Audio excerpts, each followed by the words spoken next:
Hello friends, जय Jagannath. Welcome to new blog को स्वागतम। आउ देखंतु मिस्टर अनिता आज शाग निकौଛନ୍ତି। ये होची मगुना शाग। काली बहुत वर्षा होइतिबारु शाग गछ भांगी जाइछि। आउ सी शाग आनिछन्ती आरी हेते शाग पूरा निकेकी रखि सारलेनी। आउ शाग को भल से धोइबा, भल से निकेबा।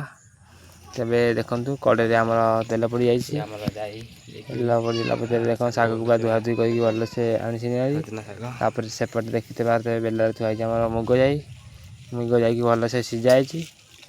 आउ कड़े लंका सोरिष पियाज पकई कर आमर हूँ बिना पियाज रसुण होते पियाज लंका सोरिष आड कर मोर हूँ बिना पियाज रसुण ऐसे हो देखो ये हूँ शाग तो गरम हो गल तेल गरम हो सारा शाग पड़ा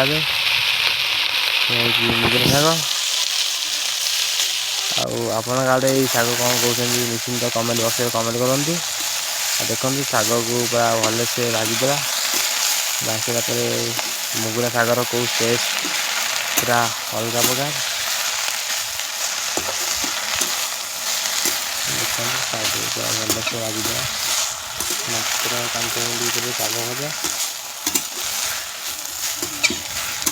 शाग बहुत देखा देखु आम पूरा भाजी सारापर शाग पूरा कम हो गला।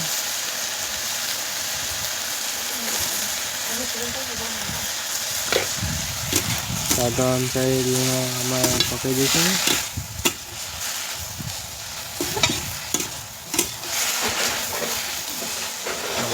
बिना पियाज रसुण। आप पियाज रसुण भी आड करेंगे, कोई मतलब नहीं। शाग पूरा हो आसला आउे हाल्का की सीझीगला आम ओल्लैदेवा। लंका सोरिष देकी जाई पकईदेवा। सीझीवा जाई जोरा मुग जाई सीझीला से मुग जाई मिक्स करके भल से भाजीदेवा।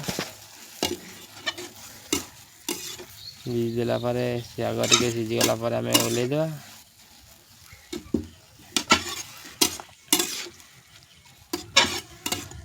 पूरा भल से भाजीदेवा।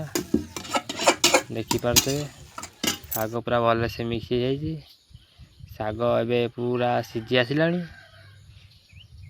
पूरा सीझी जाइए। सी बनिता ओल्लै जाइछन्ती। देखिपे शाग पूरा हो जाइए पूरा पखाला भात सब।